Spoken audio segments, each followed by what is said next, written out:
You have to remember to re-choose the life that you want to live every single day. You know, it's not that you have to make a different choice. It's that you have to remember that it is still your choice. Like, nothing you're doing is a fucking obligation. It's not.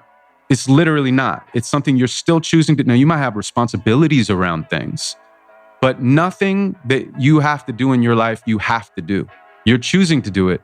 And you could make a different choice or you can make the same choice, but you have to remember you have a choice. Because if you remember you have a choice, then you have freedom.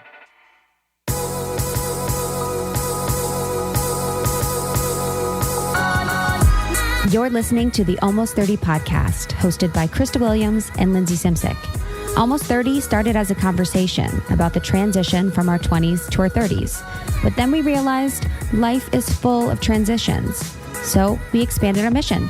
We are an intuition-led, wellness-focused lifestyle podcast that promises to deliver authentic conversations, diverse points of view, and insights rooted in optimism, growth, and intention. The Almost 30 Nation community is a group of purposeful dreamers who are smart, passionate, and always seeking the full potential in every aspect of their lives. At Almost 30, we're making magic together. We dream it, and then we do it. Thanks so much for tuning into the Almost 30 podcast. Here we go.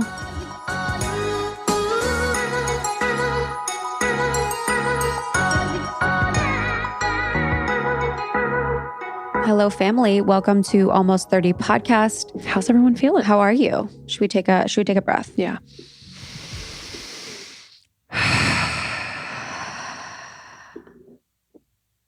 Good one, y'all. Good one, y'all.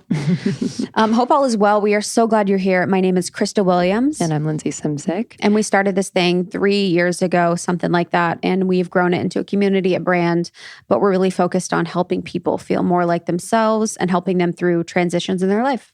Yeah, this is a big transitional time, I think, as a collective. So we just want to honor that and remind you that, you know, even though there's been like a lot of just isolation happening for good reason, you can still, because we're so blessed to have technology and the internet, we can still connect with one another. So if you don't know and you're new to the podcast, we do have a community all over the world, and we connect in our secret Facebook group. So you can search that on Facebook, and we just support one another in there. We share, we ask questions.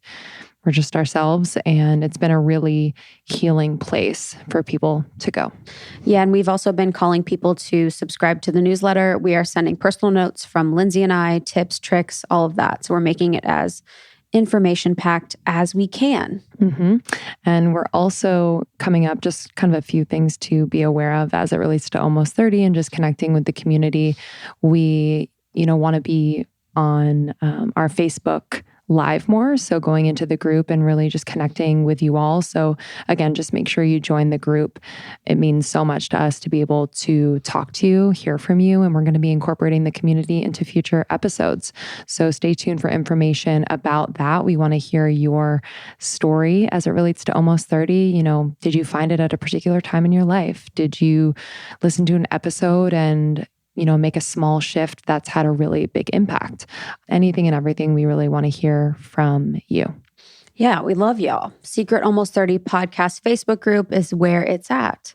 It's been really beautiful to see the group connecting the past couple weeks. I feel like everyone's just doing a top-notch job of being open and kind and just really doing the work. So shouts the fuck outs. I'm excited about this episode. Oh my God. This is a sexy one. I feel like it could not come at a better time. I need some art in my ear. 100%. Do you know what I mean? It is a sexy one.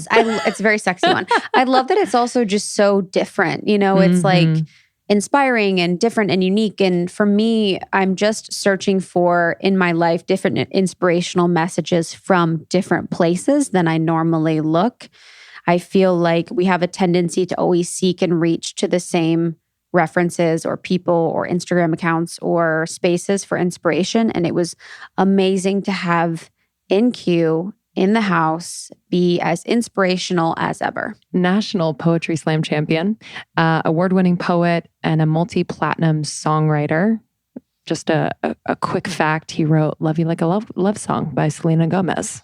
I love that fact. That's crazy. I wanna love you like a love song, baby. And so many more. And his new book, Inquire Within, is out now, which in this episode, he actually recites a handful of his poems live, which was really, really powerful and mesmerizing. I was telling Krista, like, just the way in which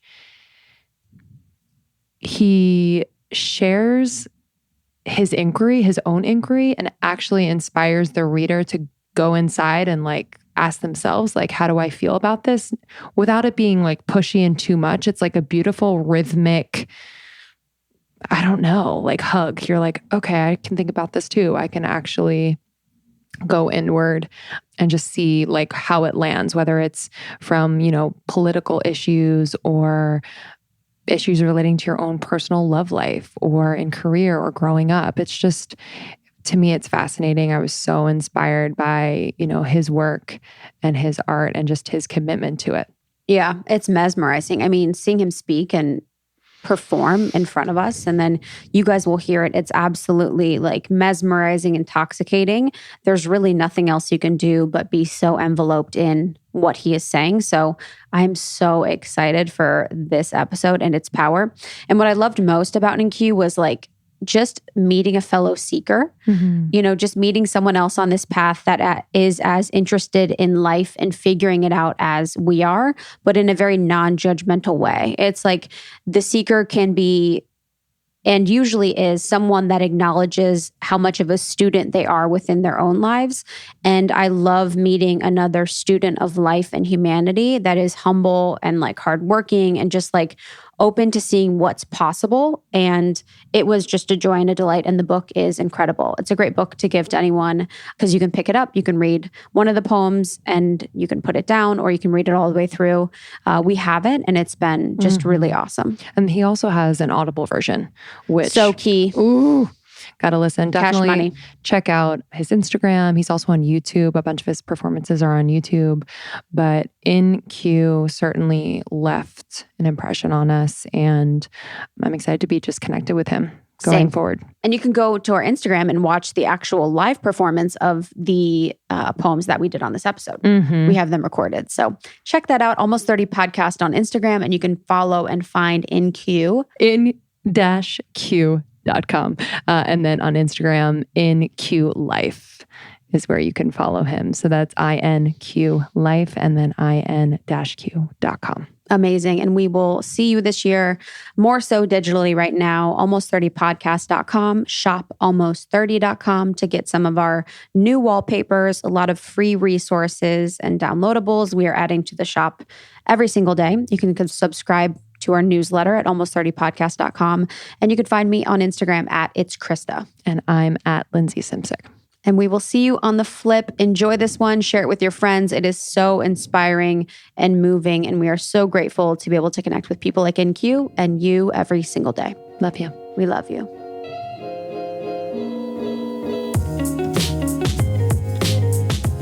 But it's interesting because growing up, I think there was that like wanting to be accepted and good and like polite and all those things. And I think that affects your voice. Right. And how it resonates. So I do find myself kind of like dipping into that at times when I want to be like, if I don't know someone and perhaps I want them to think I'm a certain way. Yeah, you want to make an impression. Yeah. I mean, it's just one of the many tools that people use to communicate. So all of the tools are like that tracing paper we were just talking about, and it's like, how can you actually align with your true authentic voice in every form of communication so that you can actually communicate your truth in that moment? I think that's more of service to everybody. How do we do that? I'm still figuring it out. Question, right? So when did you even realize that was like possible, or that was what brought you more to your authentic self? Was figuring out which parts of you needed to align and how your truth was communicated? Well, I mean, look, as an artist, and as a man, as a human, I of course want people to like me. I of course want people to love me. When I get up on stage and perform, yeah, my ego wants to be validated. I want people to appreciate, what I've spent so much time and energy creating. But if I focus my energy on that, I actually am not in the present moment. And then I can't communicate the deeper truth that I was exploring. So I feel like I'm the vehicle and the obstacle for my art in both the creating and in the sharing. Because in the creating of it, when I'm sitting down to write a poem, of course, I'm the vehicle for it because it's from my experiences, the things that inspire me, challenge me, move me, annoy me. You know, that's where I start my pieces from. But if I start to think about what will work with the audience, then I'm actually the obstacle for whatever it is that I'm exploring, because then I'm trying to manipulate my inspiration. You can't strategize inspiration. You just pay attention to when you're inspired and then create the time and space to explore it. So that's in the creation part of it. And then in the expressing part of it, if I'm on stage, as I said, and I'm thinking about what this guy thinks or how I even perceive this woman in the corner to be looking at me, first of all, that's not in reality. That's in my perception of reality. And second of all, it just removes me from actually connecting to the work, which is the thing that gives people the space to actually lean in and feel something real. Have you always been a truth seeker? Yeah, absolutely. Yeah. I love seekers in general. Yeah. I'm attracted to them as well. You know, like from as a child, like when do you remember like kind of your first memory of like seeking the truth? Well, I was raised by a single mother. My dad wasn't around, and I didn't meet him until I was 15 for the first time. And so I would say that because of that, I was always kind of externalizing what a man was supposed to be, or masculinity in general. And, you know, like anything else that happens to you in your life, it, you know, if it's like a cornerstone thing, it will deeply impact not only who you are, but how you are and how you view the world around you. So I was definitely like an observer very, very early on. I was trying to figure out what I was supposed to be like, what I was supposed to act like, why I didn't feel like I belonged, what was this environment, you know? And so that definitely fueled a lot of my writing, but it also fueled my personality. And for the masculinity piece, I wanted to get into this probably later, but now that we've brought it up, like, you know, poetry in general isn't necessarily seen as a masculine thing. Mm-hmm. I'm not sure if you disagree or agree, but I wanted to explore that, like how you've been able to really lean into something that feels to me feminine, but you make it very masculine and like grounded in a lot of different ways. So this being your career as a spoken word poet and many other things, how has that felt for you, like as a man? Well, I would say that vulnerability isn't really seen as a masculine trait. Yep. So I would say that we would start there. And I would say that poetry is a vulnerable art form because there's nothing else to get in the way of what you're thinking and feeling. You know, there's no music, there's no other people, there's no, you know, props, you know, on stage for you to interact with. It's just you and the audience witnessing and then mirroring that humanity back onto them in their own lives. Poetry was the first environment that I was ever in where I saw people being celebrated for being vulnerable. You know, when I was 19, I wound up in an open mic for poets in Los Angeles called the Poetry Lounge. They get 250, 350 people every single Tuesday night who show up to listen to people sign up on a fucking list and read whatever was going on with them that week. And it was like church without religion. If somebody got up and said something true, the whole audience would celebrate them for that because they would feel their own truth, you know, connected to the person that was on stage. And that really, really lit me up. And, you know, I just kept coming back week after week, putting up my own work and watching these other incredible artists that became a community and ultimately a family for me. Yeah, for me, I don't think about it anymore. I don't think about the vulnerability as masculine or feminine. I think about it as necessary because vulnerability creates empathy, and empathy is what the world needs most right now. Yeah, the community piece stands out. Church without a religion definitely stands out. How do you think that has influenced your art and influenced you as an artist? Because I think being an artist can be so insular at times and isolating. But how have you let the community influence who you are as an artist and the art that you put out there? Well, I think the creation of art often, unless it's like a collaborative effort, is an isolating experience. But I think the being inspired for the art that you're going to create is everywhere, so that to me is a very like connected experience. And every single genre of art and every single person I come in contact with, every place I go, environment that I'm in winds up impacting who I am and impacting the next thing that I create. And that's why I just try to pay attention, because my art comes from awareness, of something that charges me or sparks me. And if I start in that place, the rest of the poem will almost write itself if I give it enough time and space. And the spiritual, it seems so much so that, so much of what you do is so spiritual, and the experience is so spiritual and almost like a channeling of messages and observations. And like you said, where people are you are the mirror for people. What has your spiritual path been like? And like, what is your relationship to spirit? I mean, it's ever changing, but I definitely have practices. Like I've meditated twice a day for over, I think, 4 years at this point. And I've certainly gone to therapy and body work and seminars and read books. And, I've done anything I can do to get myself out of my old stories so that I'm not living in a projection of the past and I can come more into reality. Because in reality, if I'm taking in the information that's in front of me, then I'm responding best for what's happening in the now, dragging some unresolved shit into a new moment and just recreating the same lesson in a different disguise over and over again. And I would say for my poetry, I'm just really exploring the things that I need to be reminded of. So like a lot of the pieces are me purging or it's me praying or both, but whatever it is that I'm sharing with my audience is something that I need to hear. And so I'm talking to myself first. And I think in that way, when I'm exploring spirituality or, politics or any of the issues that I explore in the book, forgiveness, I'm just continuing to try to become the best version of myself through my art.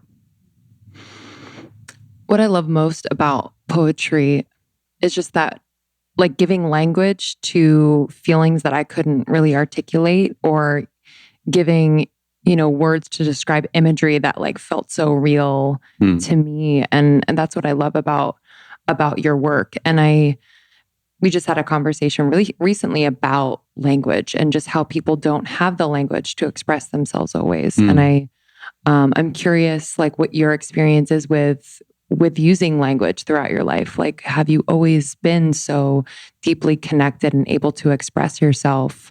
I can imagine, with your upbringing with a single mom, like, what was that? Were there empowering moments, kind of seeing your mom like be so independent and things like that? And were there lack of with not having your father figure around? I don't know. It's a hard question for me to answer in a clear way. I mean, I don't really have a great memory, so I don't really remember my childhood, to be quite honest. Yeah. It's you have the same experience. For you, it's like vague and ambiguous, right? It's like very. People are like my fiance, he's like, I remember every teacher I've ever had. I'm like, I don't remember one. Yeah, me too. Not one. Yeah. Like I don't remember what I looked like. I don't remember what I was interested in. I don't remember really anything. Why do you think that is? I think there's some trauma there that provides blocks, but I also have always been future. Always. Like I was always future, or I just I don't live in the past in any way. Well, it's interesting because like you could say that you were always future because that was just naturally who you were, or maybe you were future because you didn't want to be where you were. 100%. I don't know. I'm 100%. Not saying that that's the case, Totally. But it's just, it's interesting why we become who we become. Yep. I mean, oftentimes we can't deal with what's going on. And so we just figure out a way to survive. Yep. And then that becomes basically what we do over and over again unconsciously, you know? So I'm sure it's the same for me. I mean, I don't really feel like I was me, you know, growing up. Like, I don't have this sense that I was even there, to be honest. Yeah. Totally. Like, I just feel like I was just floating like a fucking ghost, you know? And I would say that, you know, writing and freestyling and, you know, getting into rhymes in general was the first time that I felt really empowered, you know, where I felt like, oh, I know what it is that I have to say. And even beyond say, it was just the energy that I was getting out of my system that I felt like I, you know, existed. And so, yeah, I mean, in many ways, I feel like it saved my life, or at least it brought me into my life. Yeah. Yeah. That visual of like getting energy out, I think is so interesting, because I think about people, at least from my experience, where I have like an aversion to writing sometimes, even though when I do sit down and I allow, it is like, it's like the unraveling of all the tension that has like kind of gotten me through the day. And then I'm there left kind of after having purged and after having felt the good feeling of when it comes out, there's like kind of a scary clarity there. And so I think that's like kind of the source of why sometimes I'm like averse to sitting down and doing it, because there's like a very clear message that comes through. Well, when you create space, you can see what's actually there. You know, it's almost like coming into a house that has too much art in it, you know, and there's so much art that you can't even see any of the art, you know? So it's like when you're sitting down and you're actually like clearing out all of the other shit, then you actually see what's there. And yeah, of course that can be scary, but it's also, you know, better out than in. Absolutely. You know, because when it's trapped inside of us, whether it's old shit or just shit that we're picking up on a day-to-day basis, that's what winds up coming out in other ways. That perpetuates that feeling. Yeah. You know, because really we're all vibrating energy. So we're going to be attracted to, you know, and be attractive to that same energy that we're putting out there. Right. The lube train is here, and I suggest you hop on because it is all natural. Woo More Play is my favorite. This is made with organic and natural ingredients like beeswax and vanilla essence and organic coconut oil and stevia. Yes, it's sweet. Yes, you could put it on toast if you wanted to, but use it in the bedroom and everything changes. Honestly, if you've been doing stuff without lube, I'm just wondering how it's going. I also love Woo More Play's Freshies, which are after party wipes. These are compact fresh towelettes that are rich in natural ingredients so you can clean up your act naturally. Cute, right? All right, woomoreplay.com, WOOMORE play.com. Use the code almost30 for 20% off. Woomoreplay.com. Use the code almost30 for 20% off. Okay, let me tell you what I've been wearing every single day during this time we are isolating. I've been wearing my Viore performance joggers. I have a few colors. I wear my black ones all the time. And then I've also been donning the Halo Essential hoodie as well. I change it out. You know, I wash that and then I put on the Faye sweatshirt. Okay, Viore is performance clothing that you can lounge in, that you can do your errands in, that you could sweat in too. It is for your everyday adventure. Truly. I've tried it out. I've tried them all out. VioreClothing.com/almost30. That's VUORI clothing.com/almost30. You'll find women's wear, men's wear. I got my boyfriend a bunch of their shorts. So basically with guys, it's kind of hard. Like they do all these cool moves at the gym and they need to be able to move comfortably and in all different directions. And there's so many technical features about their fabrics and their design. So I got him the Banks short that he loves, as well as the Core short. So he's really able to work out in this. It's moisture wicking. I love it on him. And he loves it on himself. So vuoriclothing.com/almost30, VUORI clothing.com/almost30, and then use the code almost30 at checkout for 20% off your first purchase. vuoriclothing.com/almost30, use the code almost30 for 20% off. And you mentioned stories, and we talk a lot about stories, you know, like working with stories and understanding stories and like working with our own stories that we have in our lives. And, you know, a lot of the stories that I'm working with now are related to like me being bad, you know, like being bad when I was younger. And then like, am I still bad? You know, always kind of wondering, am I a bad person? You know, that kind of thing. Do you feel that pretty often? Or? Not often, but I do sometimes not trust myself in that way where I'm like, am I bad? You know, like, is this a good intention or is this a bad intention? You know, sometimes I'll just make jokes and I'm like, it's just like self-deprecating, but I'm like, do I think that's true? You know what I mean? Like that kind of thing. Where did that come from? And like in your childhood, do you have like a specific memory or that just even one that kind of rises to the surface where you felt like, yeah, you were bad in the quotations? Yeah, I think I remember being bad for telling the truth when I was very young, you know, like being in situations like with my family and I would be the one to say whatever was going on very, very clearly, but everyone would be mad at me and upset because it would be like uncomfortable and awkward. So I do remember being bad for telling the truth as something. It's interesting because that's what you're doing now. Thankfully. And that's why you've gained an audience. Yeah. You're telling the truth. So that's now, you know, one of my greatest assets. But the being bad sometimes for it, it kind of still lingers. Right. It's like a little residue. But I wanted to talk about, you know, stories that you've had, you know, because when we talk about a lot of these explorations of stories, like what's a story that you've really feel like you've gotten a good grip on in your life?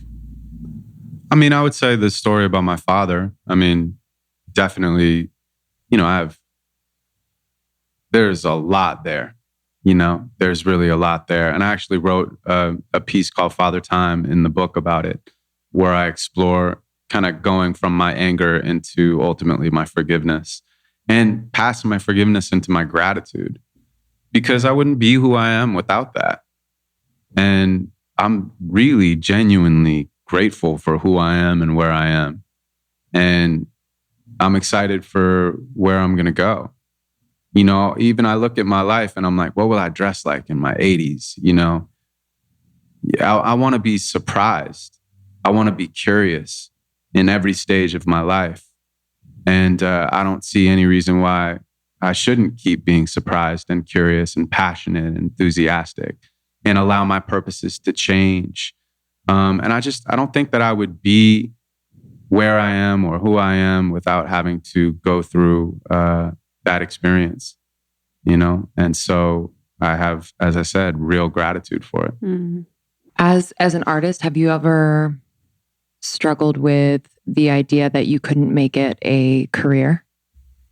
I mean, what the fuck is a poet anyway? It's like, seriously, like what type of a career, you know, some of the best artists that I have ever met in my entire life are poets from my community.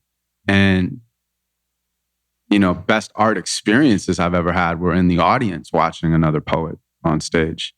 And it's hard to figure out how to monetize this. It took me many, many years. I mean, I had to go through a lot of different seasons to figure out how to monetize it and maintain my artistic integrity at the same time. And, you know, I mean, literally, like I was on HBO's Def Poetry Jam and the National Poetry Slam Championships. We won one year and still we couldn't figure out how to make any real money. We were doing like college shows and little public shows. And ultimately I got a publishing deal with Rock Mafia and started writing songs for really successful artists. So Selena Gomez and Miley Cyrus and Aloe Black and Foster the People. And, you know, I've done almost 40 Disney songs. And Wow. So that allowed me a financial foundation to be able to step back into exploring my poetry, which is what I've always been really passionate about. And now, I travel around the country and the world, companies, corporations, public shows. I do poetry workshops. We have the book Inquire Within that's coming out with HarperCollins. And, my mission is to be a part of the wave that changes how people perceive poetry in popular culture. And, I wake up some days and I'm annoyed by that because there's no direct roadmap to get there, per your question. But then most days I wake up and I'm fucking excited because, if there's no structure to it, that also means there's nothing to confine me. I don't have to follow by anybody else's rules. Totally. Yeah. I think we really relate to that just being in our space. It's like when we were coming up, we've been doing this for 3.5 years, and that's not a long time. But it's like there was no example that I saw for female podcasters, especially two, that were like making a business out of it and then making like kind of a media company or really doing it in the way we did. So sometimes I do wake up and I'm like, oh, it is so inspiring. I'm like, the opportunities and options are endless. Like we could do whatever you want. You're really in charge of your destiny. And then sometimes it's like, okay, like it's like a little scary at points because I'm like, I'm making it up and I'm driving the ship and like I'm in charge of every opportunity and option that I choose. What if we fuck it up? What if we choose wrong? What if I choose wrong? Which is a little scary. But every time you've chosen wrong, I'm assuming you came out on the other side with more information. And we haven't chosen wrong, so there you go. Perfect. I'm just fucking around. Yeah, data collection. I completely agree. It's just like, I guess it's just the stakes feel higher. Yeah, and especially when it's like something that's so personal to you. Yeah, the stakes feel higher. We have more to lose. Yeah, 100%. Because this is me. But with writing songs for other people, I think I really want to, I guess, dig into that a little bit more because I know people that are artists and in the creative industry sometimes have a resistance to doing things like that seem commercial or seem like they're, or for others.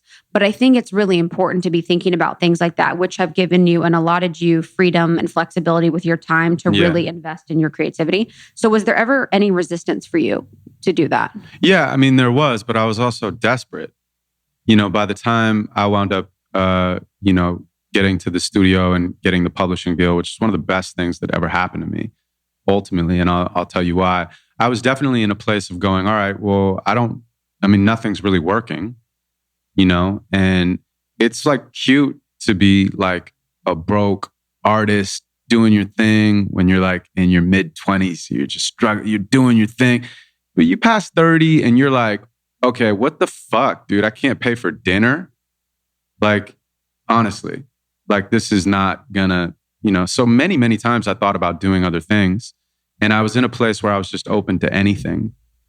And then I got really lucky, as I said. And when I started working with the studio and writing songs, the unintended consequences is that I was forced to use my imagination to find truth for other artists that weren't me in ways that I would never have chosen to express myself.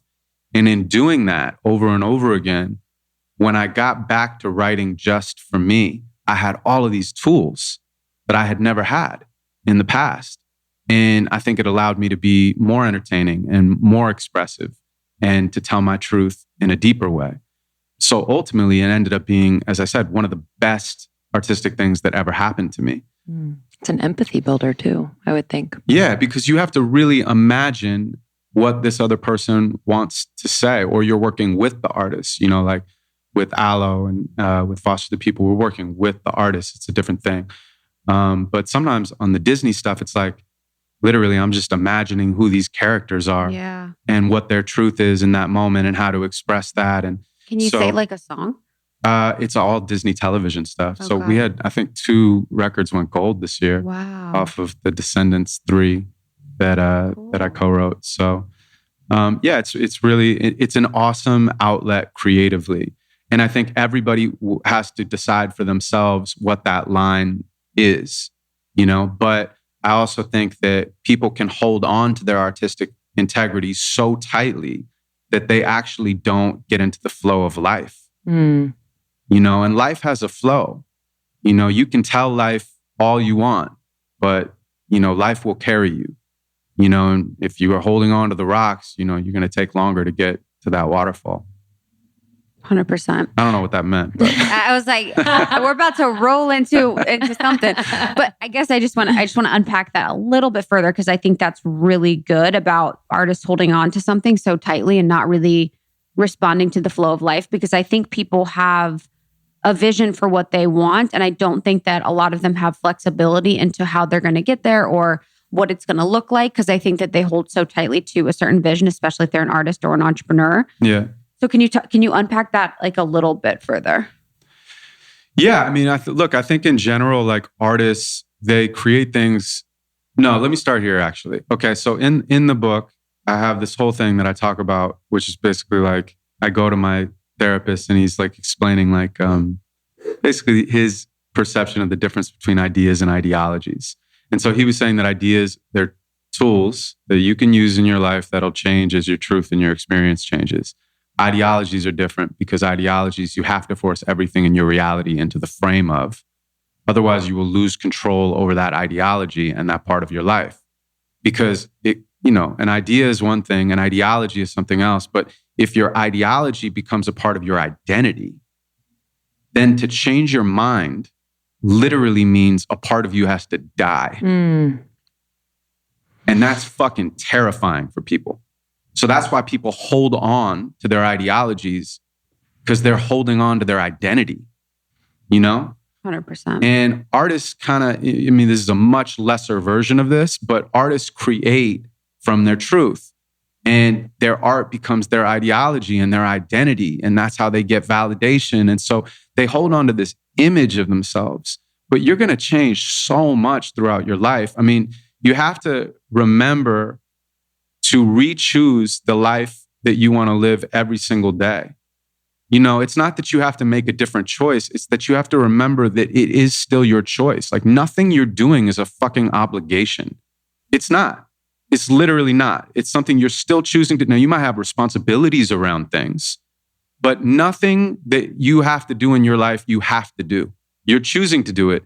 And you could make a different choice, or you can make the same choice, but you have to remember you have a choice. Because if you remember you have a choice, then you have freedom. You don't feel like a prisoner of your own life. So, you know, I could wake up tomorrow and decide I don't want to be a poet anymore. And I like having that freedom, because then when I choose to write a poem, I'm fully choosing to write a poem.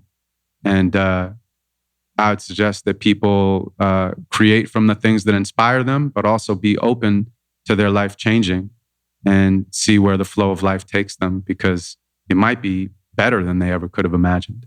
Yeah, I feel like some of the biggest creative blocks can come from feeling like a part of your life is an obligation. It doesn't have to be the thing, but I'm just thinking about people who have, say, you know, a corporate job that they hate, but they want to do this creative thing. Mm-hmm. And, you know, just any part of their life that feels out of alignment could be sabotaging or really strangling the life out of that creative force.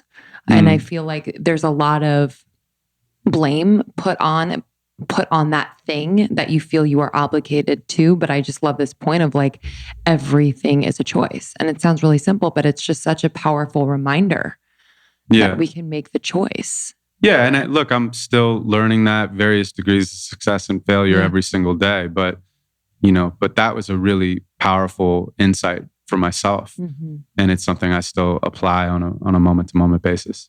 When it comes to your process, I'm curious, you know, do you always feel in flow and connected and you can sit down at any moment, or do you prepare in a certain special way? What does that look like? Okay, so preparing to create art, for me, that's different for other people, but for me, creates pressure. Mm-hmm. Oh, I have to be in this certain, I'm going to travel to a cabin and then I'm going to create something. It's fucking exhausting. It's like, what? Why? Like, and then you get there and you're like, yeah. Oh, I have to do something great right now. Wow, that's really a lot. Yeah, I have to do something great right now. Think about how much pressure that is. It's also like procrastinating. Yeah, and it's also pretentious. Yeah. Mm-hmm. The damn. It's all of those things, So I don't want to sit down and people will say, oh, what's your favorite poem? And I'll say the next one for sure, because it's going to be the next thing will be the closest to creation. So it will be my favorite poem, but it doesn't have to be the best poem. First of all, what does that mean? It's arbitrary. But secondly, I don't want to put that pressure on myself that this poem has to be viral or has to be anything like that. Otherwise I'd start looking around and I'd think, well, what issues are important to other people? Oh, I'll just do those. But that's not my voice. I have to do the things that are important to me and trust that that will resonate with other people as well. So I don't want to create a space for me to create. I want to be aware of when it is that I'm feeling sparked by life. I was talking to a friend the other day and I said, the birds aren't singing to win a Grammy. And I said, they're not trying to go platinum. And that was just in the conversation. And I said, oh, that's great. I'm going to write that down. Because that was obviously something that resonated with me and I liked the way that it was said. And that's the beginning of a piece. I don't need to go anywhere. I just need to be. Yeah, and be present. Love that. Yeah, so much of you is presence. Is the ability to be present and to be present to the inspiration, to the feeling, to the thought, to the situation that's happening or the conversation that you're grappling with. Is meditation been your biggest tool for that? It's been one of them. Absolutely. Meditation has been a game changer. There's a woman named Emily Fletcher. You know her? No, She's I know fantastic. She's really, really amazing. She has a book out right now on meditation and her company is Ziva Meditation. And she definitely came in and taught me the techniques. And then I've just made it a non-negotiable part of my life. And I actually use that word too. Language is so interesting because language is imaginary, but it's also really important to how we navigate the world, So I used non-negotiable because I knew if it was negotiable, I would negotiate, And so that's why I've been able to do it for the 2 times a day for over 4 years. And, but also the body work that I've done has been a really big thing because this woman named Rachel Putter in Los Angeles, gone to for probably 5 years now. And she finds areas of emotion and energy that's been trapped and helps you release it. And then teaches you how not to take it back on a day-to-day basis. So she's been fantastic. All of the tools that everybody else is doing, Moto Yoga, I've gone to for many, many years. That's been a big thing. And then just always looking out and seeing if there are interesting healers. A lot of us have access online or in person to amazing, amazing healers. But I also think a lot of them are charlatans. So I've walked out of sessions before. I've definitely been in sessions and been like, I'm good. Really? Oh, yeah, for sure. What happened? What was who were they? I don't want to call them out. No, I'm just kidding. What was going on that you were like, all right, no?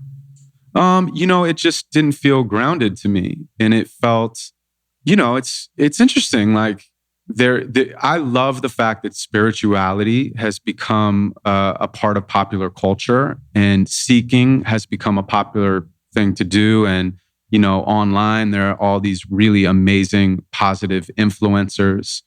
But my book isn't about the answers. My book is about the questions and it's about sharing my experience. I am always a little bit skeptical when people tell me that they have all of the answers or that their answers are my answers. And when I get that vibe from someone, it feels like it's more wrapped up in their ego than it is about service. And when I feel that, I don't fuck around with that. I'm not going to be indoctrinated by anybody else's ideology to our previous point. I just want to be open to the things that work for me. And, the reason why the book is called Inquire Within is, first of all, InQ is short for in question. And if you look at the tree on the top and the mirror of the tree on the bottom, and you turn it to the side, it's lungs. And the two halves are inhale and exhale. And it's about going inside. The inhale is the personal poems, the exhale is social and political.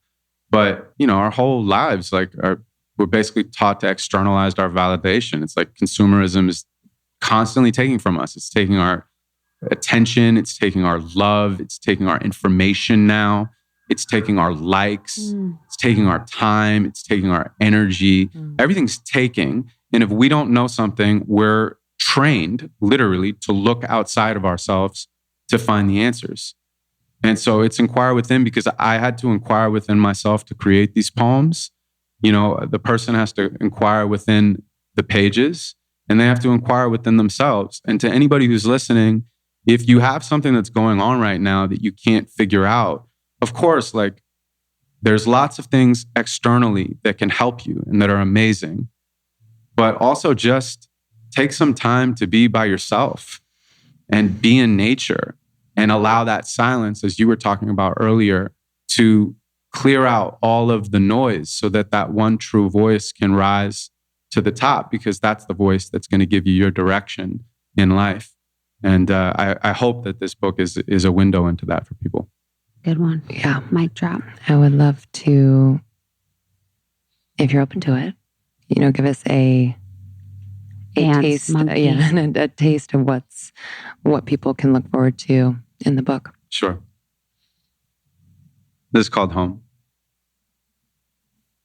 I want to buy a house where I can make memories in every room. Plant a garden in my backyard and watch the flowers bloom. It will be big, but not so big the guests would get lost. It will be nice, but not so nice that everybody whispers, what it costs. It will have gorgeous views, but being higher doesn't mean superior. I've learned not to judge a house by what's on the exterior. It's what's on the interior. And I don't mean design, because a house is not a home unless the people are aligned. I used to want a mansion. I thought that'd bring me joy. I went and bought a lot of shit that I had no time to enjoy. I was working for a living, but it wasn't working because I wasn't living. And a life without living is unfulfilling, filling up the empty space with all the things that I was getting, yet I could never get enough or give enough to be enough. And that was constantly upsetting. Value is a tricky thing. Is it something that we own, or is it something that we bring? Experience is priceless, and it doesn't cost a thing, because once you make your mind up, you can accomplish anything, even if it seems impossible. Impossible is possible. We take for granted that defying gravity is illogical. Intend what you desire, and your will be unstoppable. See, hope can be despair in disguise. So instead I decide, then I watch as my reality realigns. After all, what is time if it's different in a different place? We're all in one place, floating out in outer space.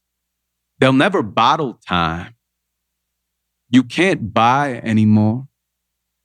And if you could, it'd be sold out at every corner store. So lately I've been thinking, what if less is really more? If my mortality is what I'm really living for?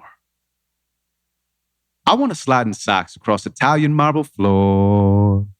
I want imported art to fill up every corridor.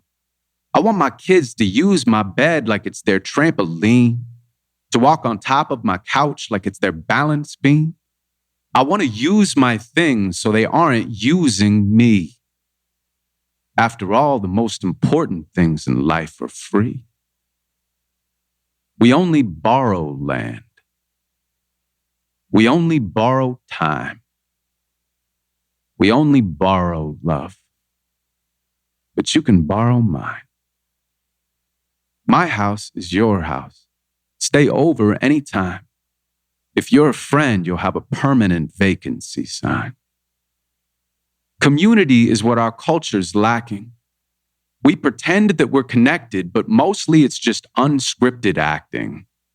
We isolate ourselves and hide from our emotions and pack our schedules as an excuse to stay in motion. I'm living by the beach and yet I never see the ocean. It's always out of reach in the midst of my commotion. God forbid I'd have to sit alone without distraction. It's tough to notice thoughts when we're constantly in actions. No matter what your status is, that isn't satisfaction. So I don't only care what you do, I care that you're doing it with passion.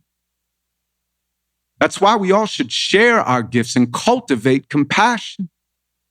Because the fastest way to bliss is through a meaningful interaction. And since I'm not even sure that we exist, I've started asking if this world of form is merely the illusion of attachment. If I could let it all go, my roof would be the stars. My floor would be the earth. My doors would be ajar. My walls would be the wind. My seat would be a stone. My bed would be the clouds, and my heart would be my home. But since I want a family and I don't live this life alone, I'm gonna buy a house where I can make memories in every room. That's so good. I knew it. I knew she'd be emotional. That make you emotional? Yeah. What did it make you think of? I'm by the beach and I don't go to the beach. So much of it, just even like I guess just what I was thinking about was that we don't, like, I think about that too, like if we really exist or not. And like is everything an illusion part? So I just was thinking about like, what are some of your favorite ponderings that you have about existence? Not favorite, but like, what do you find yourself constantly pondering most about the universe and our existence? Well, it's really magical, isn't it? You know, all of it. Yeah. And we wouldn't know the sweetness of it without, you know, all of the pain and the challenges that we go through individually and as a collective. But if you look at it, you know, and you zoom out or you zoom in, you know, it's infinite out and it's infinite in, and most of it is empty space. So, you know, we are all literally, as I said, vibrating energy, you know, and I try to keep those two truths in my head at the same time, which is there is a physical reality. And in this physical reality, the three of us have our own identities. We have our goals. We have our desires. We have our lives.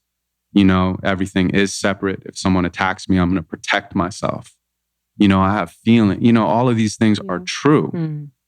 There's larger things, institutionalized racism, populism, climate change. You know, there's real issues within this space that we're in. But then there's also the spiritual reality. You know, and in the spiritual reality, we're just literally like a sea of energy. You know, and once you can try to tap into that flow, as we were talking about earlier, I mean, you can change what you're attracted to and what you're attracting. And if you change yourself, you can change the world. You know, I was talking with a friend the other day, like being a mother is like one of the most revolutionary acts in the world. Being a parent, you know, I mean, if everybody just focused their energy on the next generation, you know. So, yeah, I try to hold both of those truths in my head at the same time. But I'm glad that the poem resonated with you. And, you know, it's one thing if somebody thinks or feels something. You know, for me, the biggest compliment is if somebody does something. So if you go, you know what, I'm going to fucking go to the beach tomorrow morning, you know, then if they take some sort of a positive action in their life, then, I mean, that really lights me up.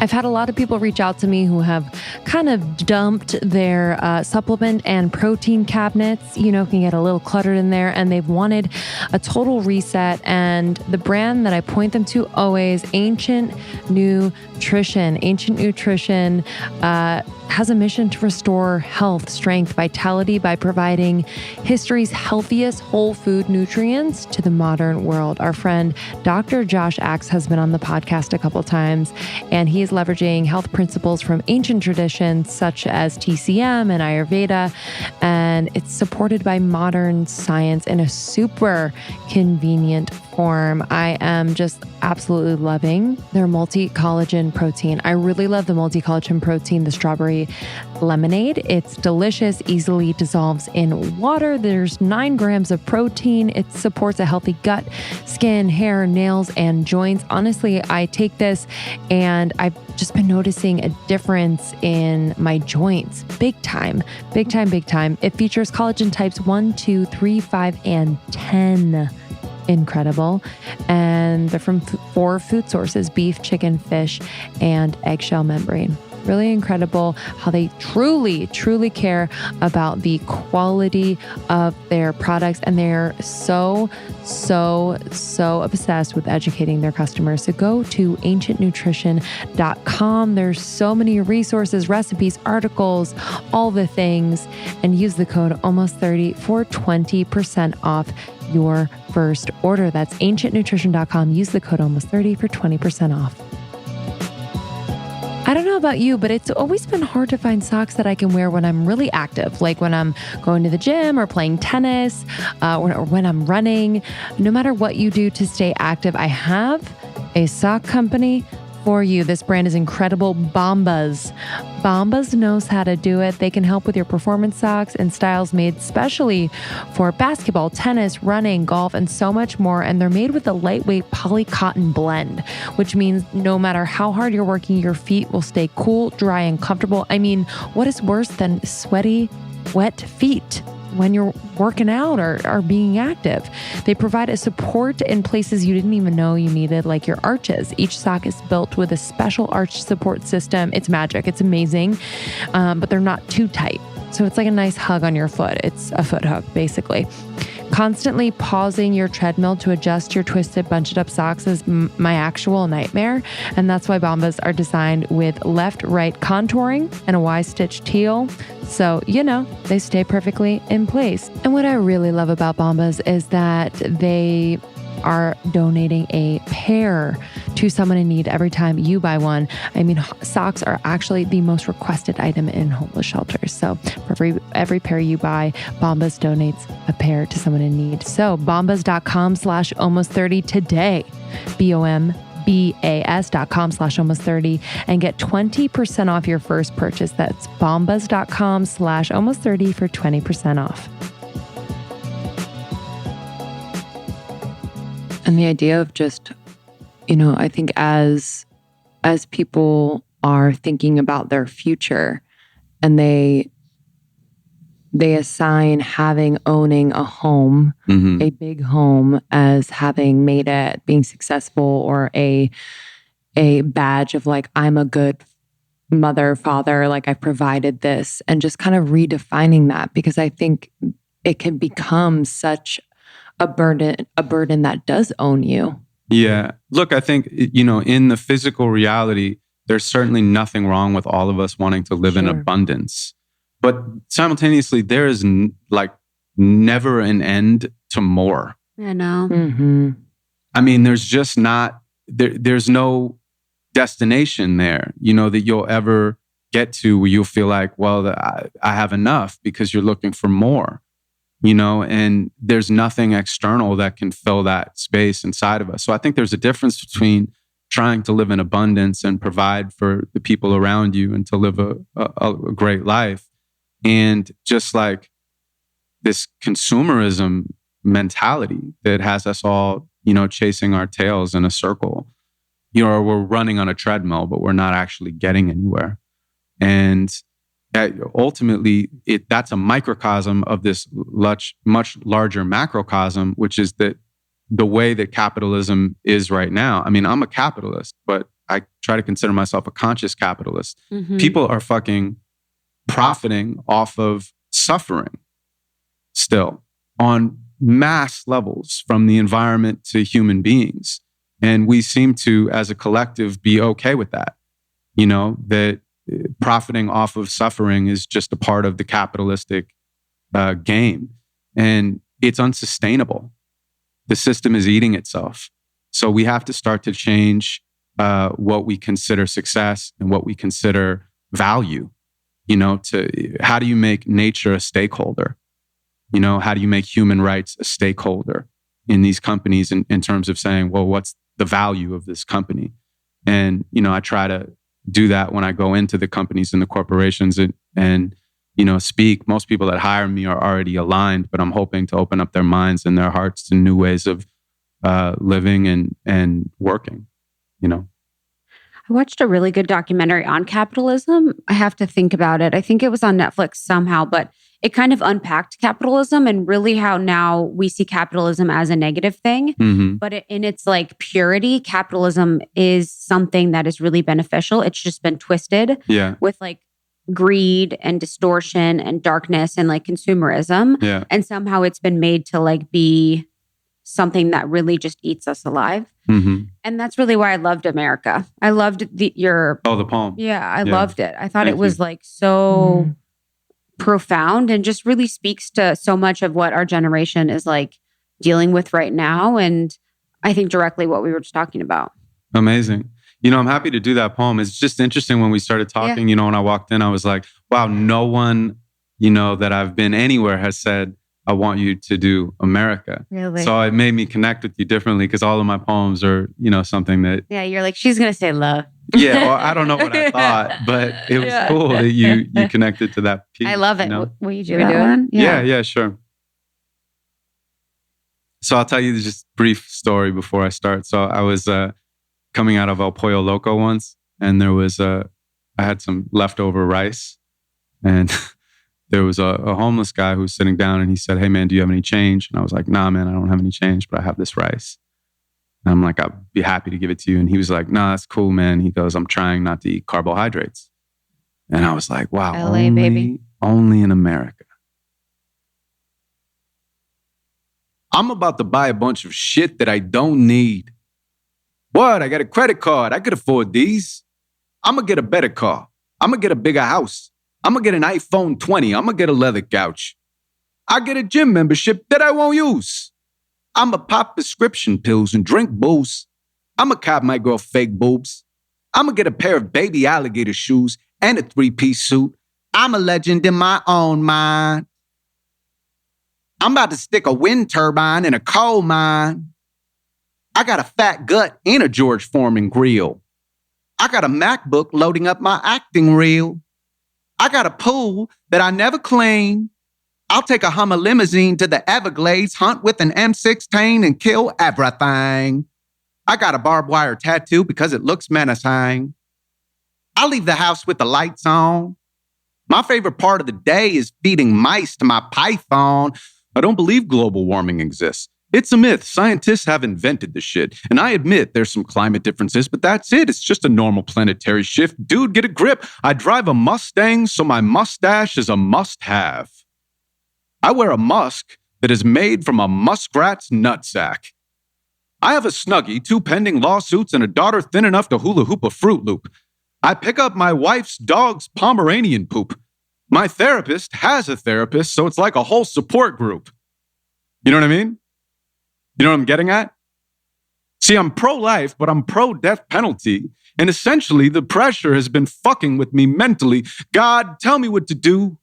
I know that no one is as hypocritical as you. Isn't that true? Ew, we should get some new shoes. Let's hit the mall, y'all. Shop until we feel used. I want it all. Call Janie. Tell her where we are. Well, fuck it. She can just record it on her DVR. I'll text her from the car. But bring me Xanax, because Amber's dating Xander, and it's making me all manic. I saw them at the Standard getting hammered, and I panicked. I just don't understand it. He's taking me for granted. I haven't felt this bad since I saw the Titanic. And to be perfectly candid, I can barely stand it. I want to cry and I don't know why. I want to die, but instead I get high.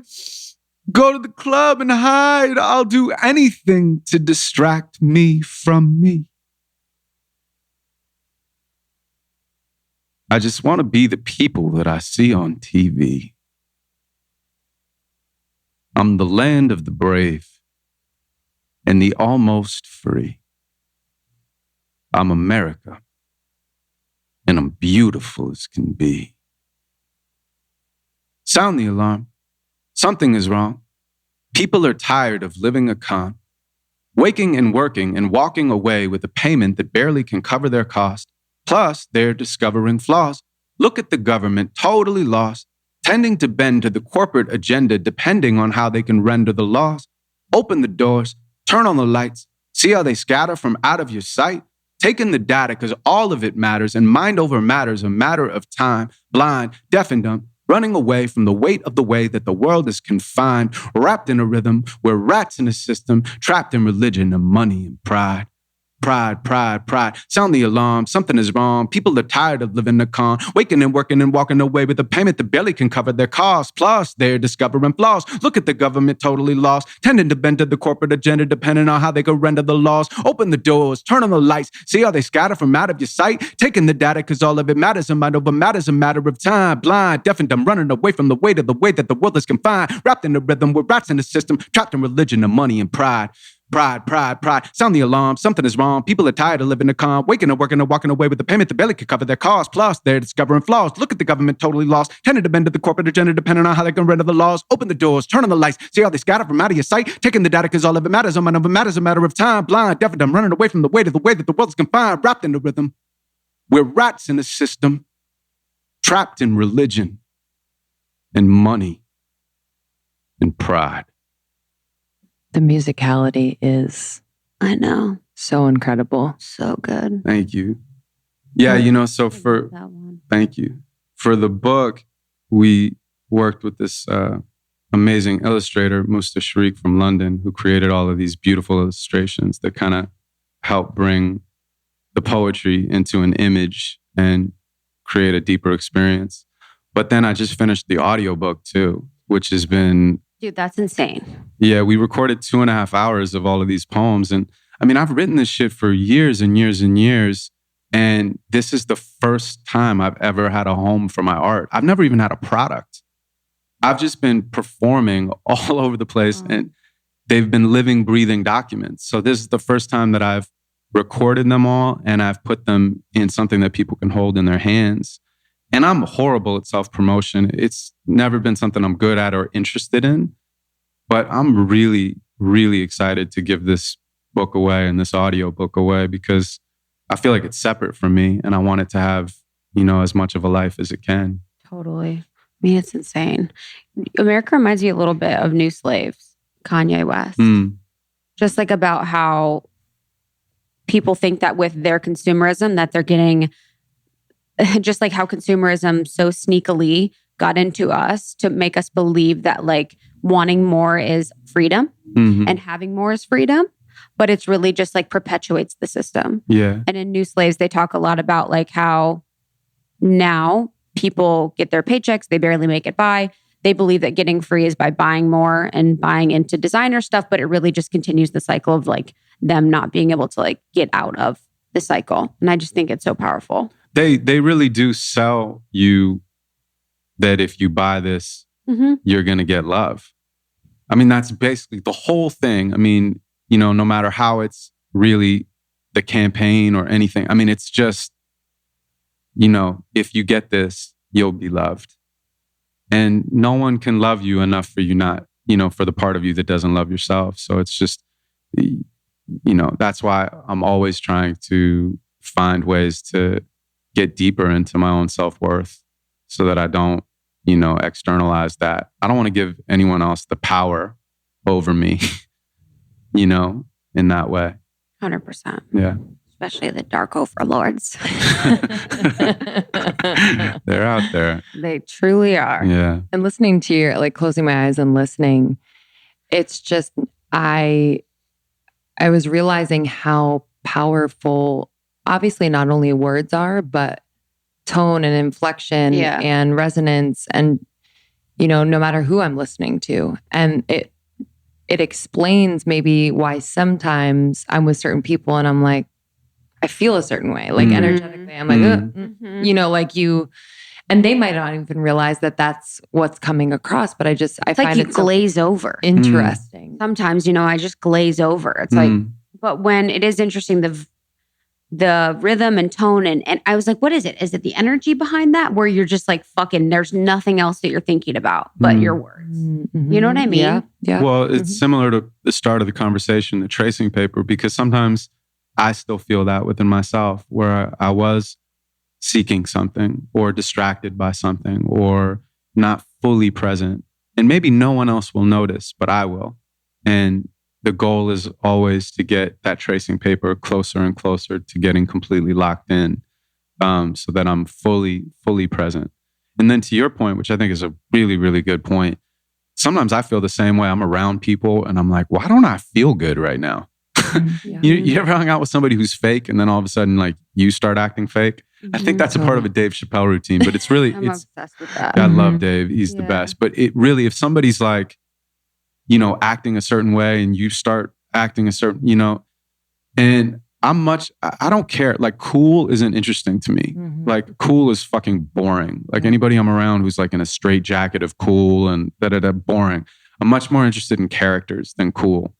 And I'm much more interested in somebody being real and authentic, you know, because that kind of lights me up. And those are the people that I like to be around, people who are characters, who are seekers. If they have that combination, usually we get along amazing.